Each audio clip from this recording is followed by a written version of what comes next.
Slammy, Ego, Slammy, Ego, Slammy, Ego, Slammy, hey, you already know what's up. What's that? Another home run.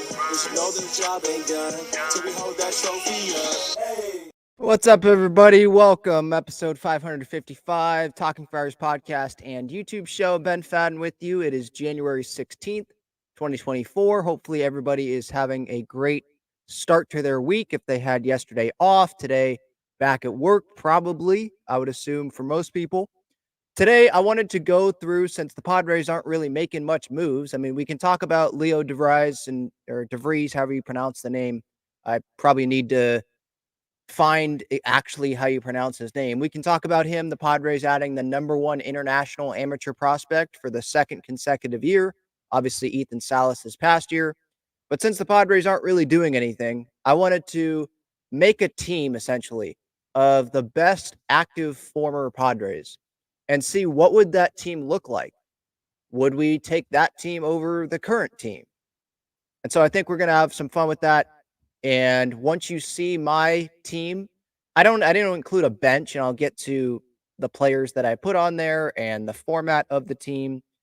Once you see it, you can give your thoughts. If you agree, you disagree, feel free to let me know in the comments here in the chat live on YouTube, or if you're watching on replay or listening on the podcast platforms, you can put your thoughts in the comment section on the stream when it's obviously on replay. So yeah, let's get into the team, and then we can talk about Leo DeVries as well. I think it's DeVries or DeVries. I'm not so sure. We'll see. But okay, active former Padres. So the rules are they have to have played in the big leagues for the Padres. So Trey Turner would not count. Max Fried would not count. I think was Emmanuel Clase, or am I thinking of someone else? I think he used to be a Padre. He does not count. Guys like that don't count. They had to have played James Wood, Robert Hassel. They're not the big league level, but you get what I'm saying. Those guys don't count. They have to play at the big league level for the Padres. And I am basing this not just off of the name, I'm basing it off of 2023 production. So some would go by Fangraphs. For this exercise, it was just easier when I was looking it up. I went with Baseball Reference WAR. So I went with the top former Padres who played with the Padres at the big league level, their 2023 Baseball Reference WARs, and pretty much the best got on my team.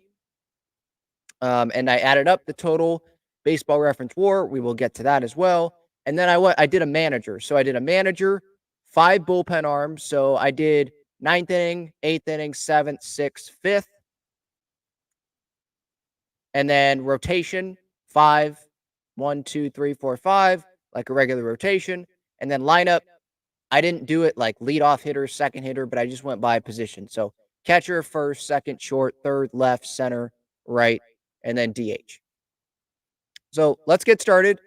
I'm going to start with the rotation. And my 5 guys in the rotation, Blake Snell is the ace, 6 WAR, because again, I'm not basing it off of, maybe I should have based it off of like the last couple of years, but I was basing it off of last year's performance. So obviously Snell, he's the ace, a 6 WAR last year. We know he's the top of the rotation, just won the Cy Young. We'll see where he goes. I mean, this free agent market, this offseason has been pretty boring.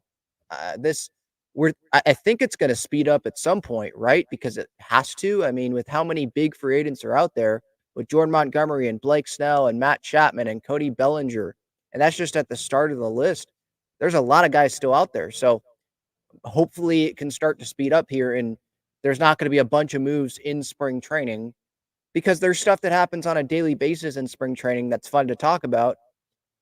I'd like to be talking about moves when there's no like actual baseball activity going on that we can talk about. There's no daily manager scrums to talk about. So hopefully it speeds up. But Snell's my #1. Then I've got Clev, who is a free agent. He had a pretty good year. I think sub-4 ERA this past season, a 3.3 WAR. Then I've got Michael Wacha and Seth Lugo as my 3-4. Wacha 2.4 WAR last year, Lugo 1.8. Both obviously with the Kansas City Royals. Wacha signed 2 years. Padres could have given Wacha that exact same deal, but they decided not to. Maybe they thought that the market was going to come down. It was going to be more friendly to the Padres. And that might be the case as we get really close to spring training and players need to know where their families are going to be for spring training, or they want to make sure that they have a job and they're, in a rotation, for example, for some starting pitchers. Or they just didn't think that Walker was going to be able to stay very healthy for the next couple of years. So they decided to go in another direction, or at least, well, I guess, yeah, another direction. Michael King, I guess, replaces Walker because you already had Darvish, Musgrove. King replaces one of the guys. He doesn't replace Snell. We can't expect him to go win Cy Young.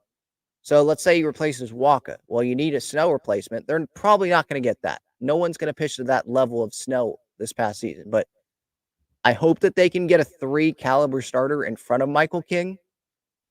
And then you replace Lugo. And Lugo's not a 5 starter. Like, I thought he pitched better than a 5 starter this past year. But in terms of 5 guys, I don't know if they're going to get 5, have a solid 5-man rotation. And what I mean by that is Musgrove, Darvish, King, another guy hopefully in front of King, and then a real 5 starter that we know is going to be the 5 starter. It feels like the 5 starter is just going to be someone that wins the job in spring training, whether that be Randy Vasquez or Johnny Brito or Pedro Avila or Luis Patino or Matt Waldron, whoever it may be. It feels like that's going to be the 5 guy. Now, I think they'd want more depth because depth and just filling out the rotation, obviously, is a problem right now.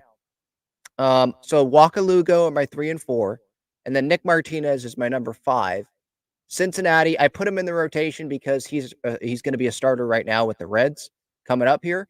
1.4 baseball reference WAR this past year, and it would have been higher if he was actually a starter. He pitched a lot out of the bullpen, obviously. He's a valuable piece. Whether you put him in the bullpen, you put him in the rotation. For this exercise, I put him in the rotation because, again, that's where he's going to be pitching with the Cincinnati Reds, or at least that's why they signed him to that deal. And obviously the Padres were not comfortable giving Nick Martinez that much money, on what? It was a 2-year deal, I think, right, for Nick. So my rotation, Snell, Clevenger, Waka, Lugo, Martinez of active former Padres. For the bullpen, Hader is the closer, obviously, 2.4 WAR last year. Now, based off of WAR, probably should put David Bednar ahead of Hader, but I think we can agree Hader's probably the better reliever over David Bednar. And he's more like if Hader and Bednar were both on the same team, would Hader be the 8th inning or be the 9th? I think most people would say Hader would be the 9th. So I put Hader as the 9th. Free agent, obviously. We'll see where he goes. He wants the big deal better than Edwin Diaz, and I don't blame him. I understand why he wants that deal. Maybe he would say he's deserved it because of how well he has pitched, but if I'm a team, I don't want to give a closer over $100 million. I don't want to give a reliever, period, over $100 million. Like, that's a lot of money. We think Robert Suarez is a lot of money. Giving Josh Hader that much money, that is a big risk.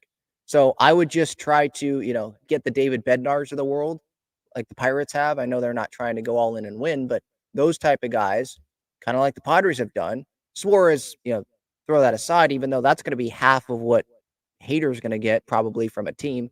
All it takes is one team to bite, right? That's all it takes. But with the Padres, with Matsui and Go, not these huge deals, and then you have Cosgrove and Steven Wilson, right? Not huge contracts. If I was a team, I'd rather go that route, or at least go a 1-year deal route with a reliever, 2 years, than go 5 for 100 plus, like probably what Josh Hader is asking for right now, and probably part of the reason why he has not signed with anyone. So he's my 9th. Bednar out of Pittsburgh, 2.5 WAR this past year. He's my 8th. Matt Strom of the Phillies, 2.2 baseball reference WAR. He is my 7th inning guy. I've got Craig Kimbrell. Obviously, he pitched for the Padres, but I think a lot of baseball fans are like, oh, yeah, Kimbrell pitched for the Padres. That's not what they're going to remember. They're going to remember him pitching for the Braves, probably. And maybe the Cubs that they would remember. Obviously, most recently with the Phillies and now with Baltimore.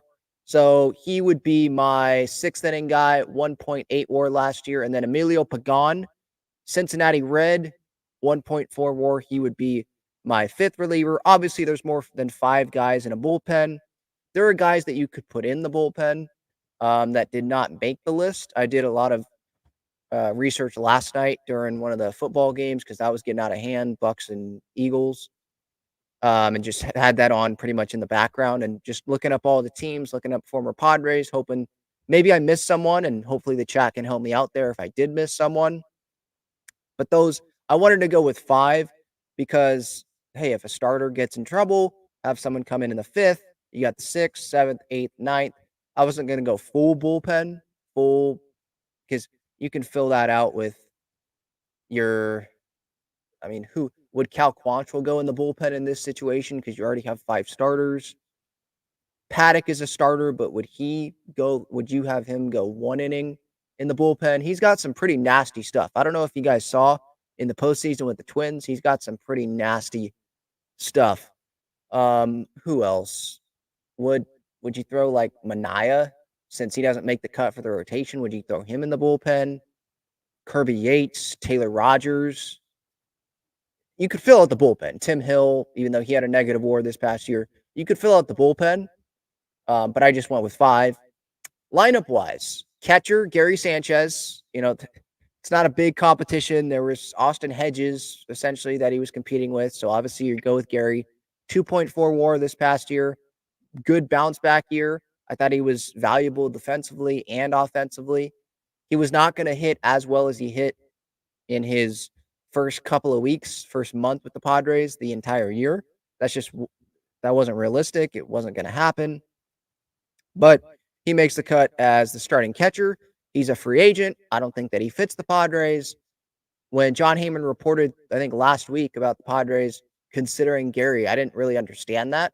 Maybe they considered him. I think it made sense to consider him if it was a team-friendly deal before they acquired Kyle Higashioka. But you have Higgy, you have Camposano, who you want to take over as the starting catcher, and he is going to be the starting catcher if he's healthy, I would assume. And then you have Brett Sullivan. Like, it just doesn't make sense. So he's the catcher. Josh Naylor is my first baseman. You could go with someone like Josh Bell, but Naylor had the better WAR last year. Naylor out of Cleveland, 2.5 WAR. You could say Padres probably gave up on him a little bit early, like some other guys, but at the time of the deal, they weren't giving up on Eric Hosmer yet. And they were stuck with that contract, obviously. They had other guys that could play there. You could make some trades to have guys play there. And what they were getting back was Mike Clevenger. You're trying to go for it. You're trying to improve the rotation, some of that multiple years of control. You go for it. Sure, Josh Naylor, bye. It kind of felt like Ty France. Or maybe they should have tried Ty France at first because Manny was at third, obviously. Give him more of a shot there. But they didn't want to give up on Hosmer yet. And Ty France was kind of blocked with the Padres. There was no DH at the time of that deal. There was no firm DH. Like, we didn't know the DH was going to be there long term. By the way, Ty France did not make this lineup. He'd definitely be on the bench. And maybe he should be in the lineup. But based on WAR, he did not make the lineup from this past season. But yeah, Naylor, Cleveland, first base, he is there. My second baseman is Adam Frazier. It's obviously not for what he did with the Padres. But last year with the Baltimore Orioles, a 1.7 WAR. He's a free agent right now. I don't know if it's going to be a 2-year deal that he gets in free agency. Is it going to be a 1-year deal that he gets? But he's my second baseman. I got CJ Abrams at shortstop. Obviously, the Padres, for the most part, they've kept their shortstops. Tatis just moving to the outfield. They bring Bogarts in. They have Merrill. Kim. Cronenworth can play short. Manny played short previously. He's obviously at third. They keep the shortstops for the most part. I was fine with CJ Abrams being traded. When you're getting Juan Soto back, you do it. But yeah, CJ, 3.4 WAR last year with the Nats. He's definitely the shortstop. There wasn't a whole lot of options there. Because, again, Trey Turner, like, he doesn't count because he didn't play at the big league level with the Padres. Third base, I have Brandon Drury. He didn't play a lot of third base, I don't think, this past season with the Angels, but it just there weren't a whole lot of third base options as well with the Padres as former active guys at the big league level. So I went with Brandon Drury. He's played third base in the past. Angels 1.9 WAR this past year. I think he's a pretty solid bat to have. Juan Soto obviously is in left field. I don't think we have to get into too much discussion about Soto. Yankees 5.5 WAR this past year. It was the Padres' best offensive player. I think there was a lot of Padres fans that weren't happy that Juan Soto got dealt because it's Juan Soto. You never want to deal a player of the caliber of Juan Soto. And when the Padres acquired Juan Soto, they were talking about, Peter Seidler, when he was alive, obviously, I remember him telling Marty Caswell, $500 million, we're not scared of $500 million. Yeah, that's not going to scare us, that potential extension offer. They never even got to that point of really offering Juan Soto a legit extension, according to AJ Preller. So, yeah, it was just disappointing how everything played out. But they made their bed, and we knew that Soto wasn't going to be here long term, and they needed to fill out the roster. And with him making $30 plus million, I've been through this a lot of times, obviously, this offseason. Him making that much money, it was going to restrict the Padres from being able to do a whole lot and fill out this roster. Now, they haven't filled out the roster still, and it's January 16th, but I hope that that roster is going to get filled out here. I'm not so sure it's going to get filled out before spring training, like all of it, because of how slow free agency is moving here. And Padres spring training, it starts earlier than all the other spring training camps. So I feel like some moves are going to be made during spring training. I mean, shoot, even last year, Walker was signed at spring training. There were guys that were brought in at spring training. That's just the way it goes now with how slow these off seasons go and the agents wanting to get every single penny from teams and players being willing to do it. Hey, if you're willing to do it, then okay, I guess I understand. But yeah, the roster is going to get filled out. I just wonder how it's going to get filled out. How many trades are there going to be? Free agent signings. How many free agent signings are there going to be? Because the Padres have like $25 million, $25 million. They need a couple outfielders. They need rotation, first base DH, depth, bench. How are they going to do all that with $25 million? It just feels like at least one of those, or at least one trade is going to happen.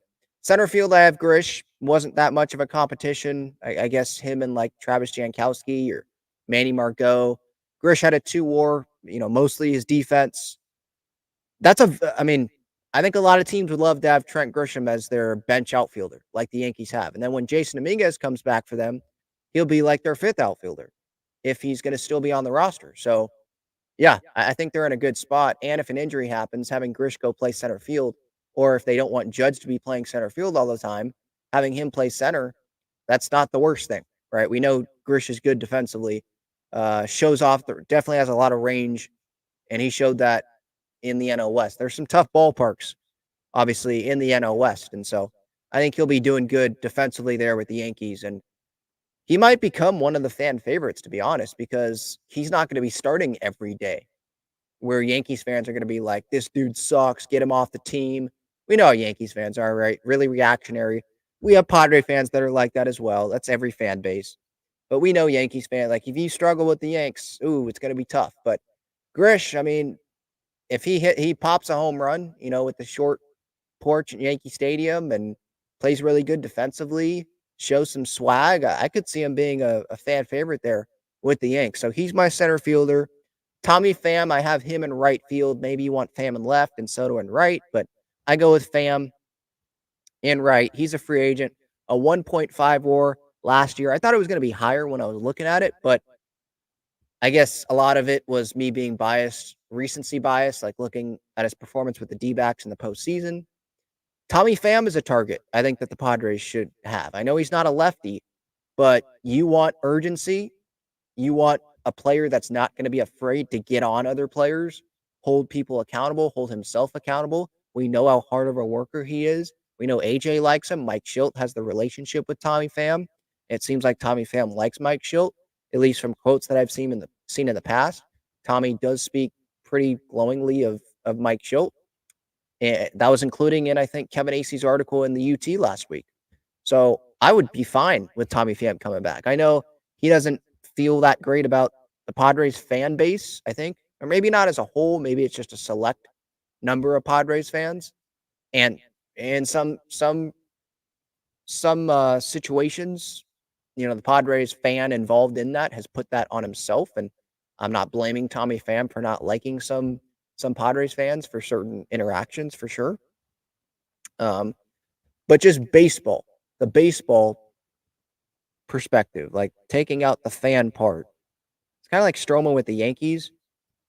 Two desperate sides, right? Who knows if there's a lot of suitors for Tommy? Maybe there's going to be a team that's willing to give him more money, but maybe he is like, no, I'm fine with going back to San Diego. I'm fine with it. The underdog, getting to play under Mike Schilt. I'm fine with it. I don't think he has a problem with teammates in the clubhouse. Remember the whole Jock Peterson thing? He was defending, I think, a Padres teammate because I think Jock was talking crap about the Padres in a group chat, and Tommy was defending the Padres. Maybe that gets lost by some fans. They just see the slap. But anyway, getting back to my former active Padres, I mean, yeah, Pham, he definitely is a starter on this roster for me. Free agent, right fielder for me. We'll see what he gets in free agency, where he goes. I hope it's not in the NL West, if it's not with the Padres. Brent Rooker is my DH. 2.2 WAR last year with the Oakland A's. He did play briefly at the big league level, or at least he was on the big league roster. I think he played like 2 games with the Padres. Let me double check this. I think he played like 2 games at the big league level. Remember, he went up and then maybe it was someone that went on the IL. Someone got hurt, I think.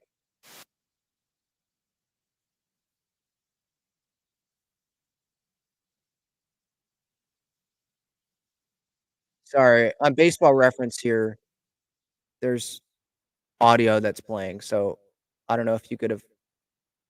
Hopefully, my audio's still good because I don't know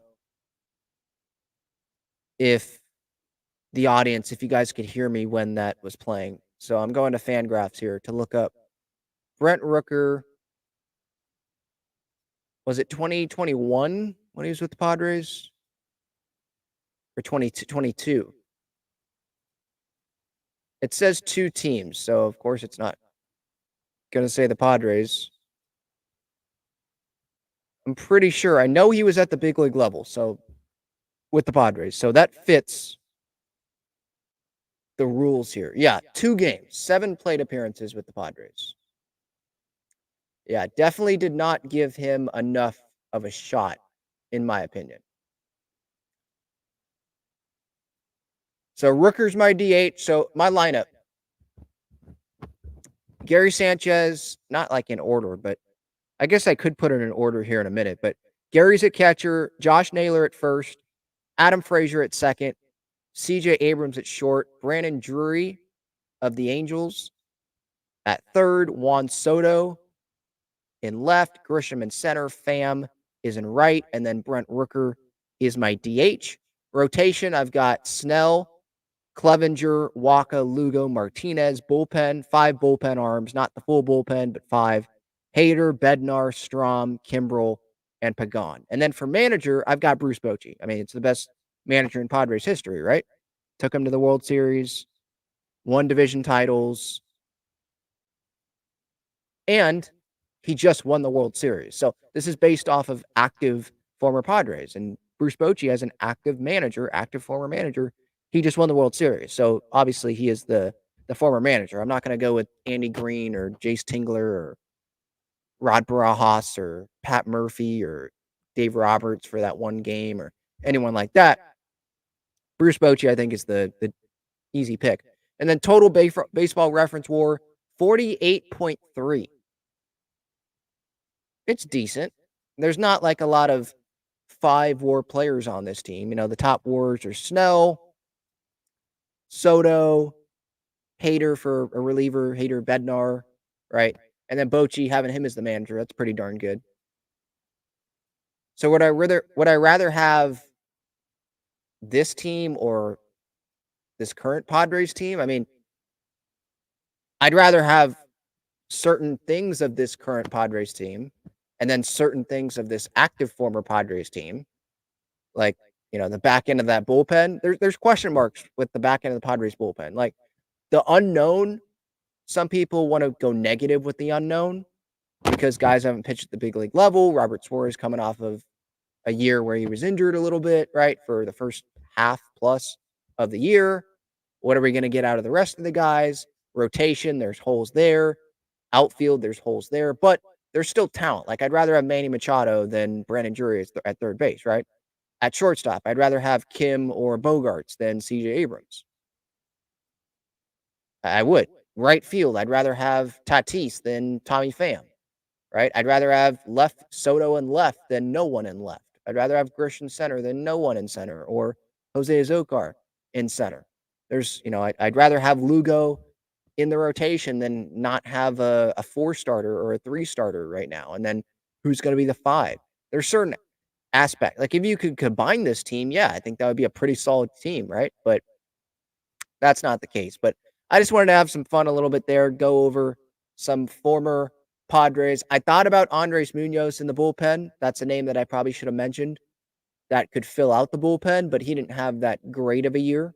If you just look at WAR, there's other things that you could look at, obviously. WAR isn't everything, but I just wanted to make like a blanket stat.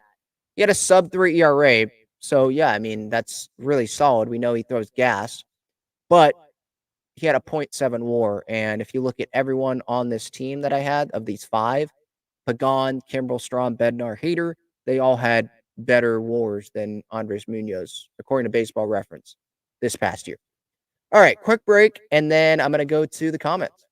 Check out Gaglione Bros' famous cheesesteaks and garlic fries on Friars Road. You can visit their website, gaglionebros.com, for their entire menu and enjoy their cheesesteaks and fries at Petco Park and Snapdragon Stadium as well.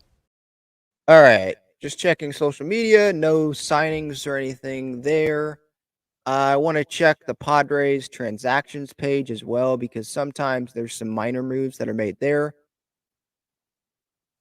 Okay, so in January, Rusuk Go, Leodalis DeVries, however you pronounce the name. Yesterday, Ibrahim Jimenez, left-handed pitcher, free agent second baseman, Ibrahim Ricardo, and then free agent outfielder, Yasmaelin Arias. Those might be international guys that they signed yesterday. I assume they are. But according to Chris Kemp, I mean, we can talk about DeVries here for a sec. Really talented is what it seems like. 17, switch hitter, 6'2", like 175, I want to say. We knew that he was going to be with the Padres. He had posted a lot of Padres stuff on his Instagram. I think he had like a parade in the DR. I don't know if that's just a culture thing, what they do. There's probably going to be some opposing fan bases that are going to be like, oh, Padres throwing a parade for an international signing. That's the only parades they can throw. Whatever. That's not the Padres. I think that's what they do in the DR, like celebrating one of their own, getting to have a dream or getting to about to live the dream, playing professional baseball. And DeVries, his favorite team was the Padres. At least that's what he said. With Manny and with Tatis and with Profar, who obviously used to play for the Padres, I would be kind of surprised at this point, to be honest, if he doesn't return to the Padres. And this is someone that's going to be at shortstop. Like, there's no reason to change positions right now. He's 17. When he comes up to the big leagues, if he's 19 or 20 or 21, whenever the heck it is, maybe it's Merrill that's playing short. And then DeVries could change positions, or Merrill could change positions.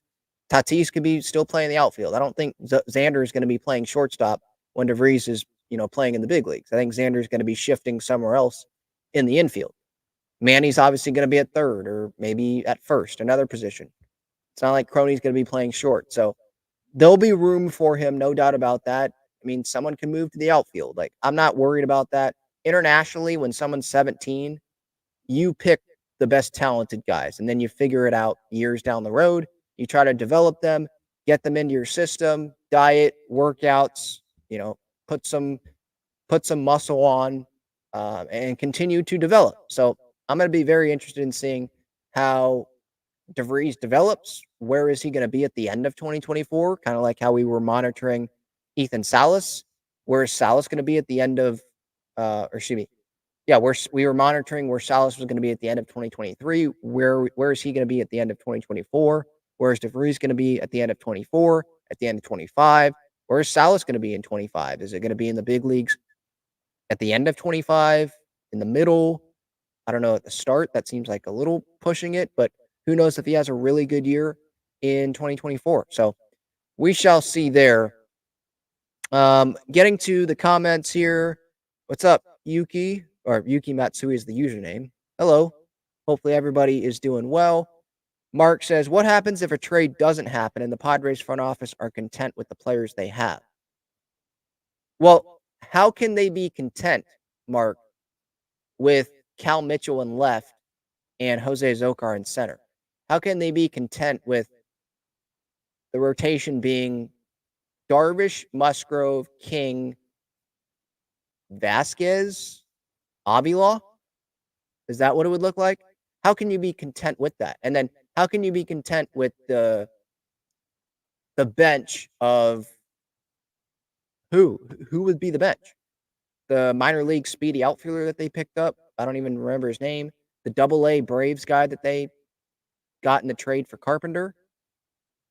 Batten, Rosario, Higashioka. Like, you're content with that? You can't be content as a front office with that when your message to your fans, I hope, is we're trying to contend for a postseason spot in 2024. So no, I think that if you think that, oh well, what if the Padres front office is content? They're not content. I think that, like Preller said to the UT, I think last month, we're waiting till January. It's January now. It's mid-January, and they still haven't done a ton. But the market, it's still, there's still a lot of guys out there. So the Padres are going to keep being patient. And I think that they're going to use the leverage, the spring training thing. It's close to spring training. We're already in spring training. We've got open spots. Other teams don't have open spots. Hey, we'll give you an opening day roster spot here. You know, you want security. You want to know where your family's going to be to start the year. Here you go. Maybe they can get cheaper deals from some guys, David Peralta, Aaron Hicks, Tommy Pham, Eddie Rosario. I'm just throwing out some names. Maybe those guys sign for cheaper deals, 1-year deal, because that's all they can get, and they want to know where they're going to be, and they don't want to, not have they don't want to turn into Jurickson Profar where you don't have a team and it's like March and that's when you sign and you have to go play for the Rockies. Do you think Tommy Pham wants to go play for the Rockies? I think he'd rather play for a team that's at least trying to make the postseason. And you know how the Padres had the leverage with Woo-Suk Go because he had a deadline? I think that's how there's no deadline for players to sign, but there sort of is, if you get what I'm saying. So I think they're trying to use that to their advantage. And we'll see if they're able to do that. Yeah, Andres Munoz, I did mention him here briefly. He would be in the bullpen for sure, but just not in the 5 that I listed.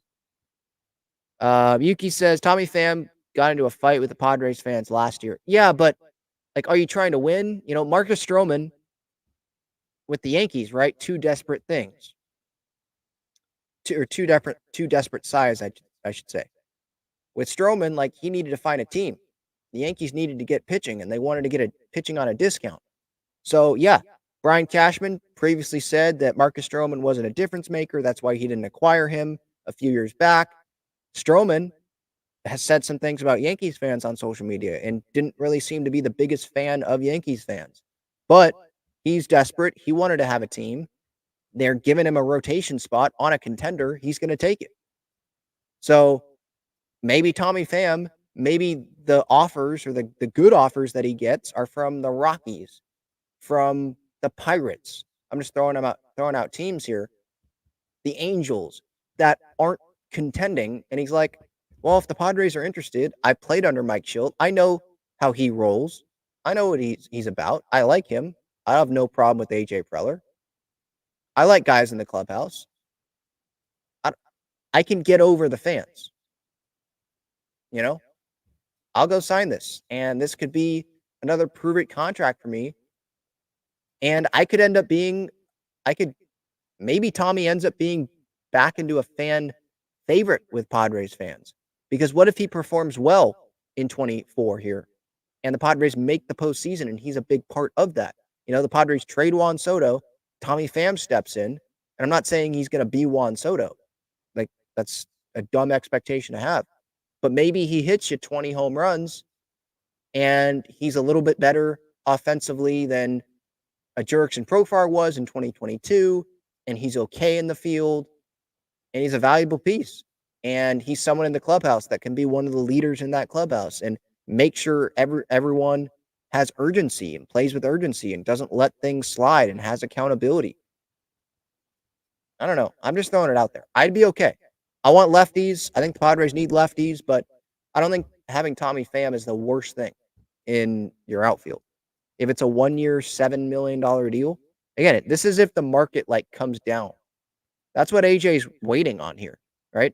I think it takes time for trades to happen. So, and we saw that with the Soto thing. There was talk, wasn't there talk last trade deadline about Soto? It didn't go really anywhere, but there was talk about it, right? And then they met at the GM meetings, which is before the winter meetings. And then there was talk then. And then it took time. Obviously, there was Peter Sadler's death. There was the manager hiring. No, so the talks had to get postponed, but it takes time for a trade to go down sometimes. So maybe that's what AJ is doing. Trust me, AJ is not sitting here doing nothing. We know he was in the DR, with the international stuff, so that's what he's dealing with now. But, in the weeks leading up to this, he has probably been talking with a lot of teams about different things, about Ha-Seong Kim. And I know that I've talked about that numerous times already this offseason. I think it's the Padres' job to go explore a Ha-Seong Kim trade. You're not doing your job if you don't consider it. I'm not saying you make the move for anything, but you have to consider it. He's like your most appealing guy on your team via trade for other teams. Because it's a 1-year deal. He can play a bunch of different positions. He keeps getting better. It's $8 million. That. He can hit anywhere in the order. He's a super valuable piece.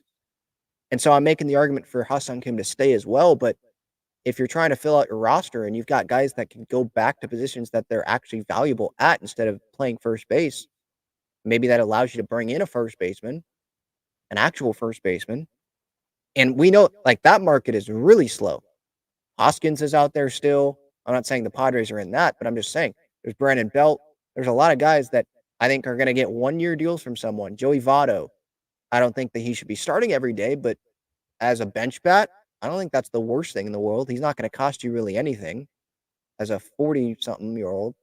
And I think that's different than giving Matt Carpenter the contract that they gave Matt Carpenter. Because Votto would be a 1-year deal. I think it would be a very low risk. Votto in that clubhouse? Come on. That would be pretty interesting, I would say. I'm not saying Votto would be this huge difference maker, but Brandon Belt, if his market isn't really anything and he wants to find a team and make sure he's on a roster, a 1-year deal for a lefty guy that can play first base, has a lot of a postseason experience, didn't even have that bad of a year, I don't think, this past year. I don't think that's the worst thing in the world for the Padres. And so them waiting out this market, yeah, we might be all like, make a move already, make a move. But this could end up being a good thing for the Padres' circumstances. He had almost 20 home runs this past year, Brandon Belt. 136 OPS plus, 858 OPS. How many games? 103 games. So it's not like he's going to play every day, but it's not the worst thing in the world, I don't think. All right, that's going to do it. Talking Friars, episode 555. There's not a whole lot to talk about right now. My luck, right when I sign off here, the Padres are going to make a move.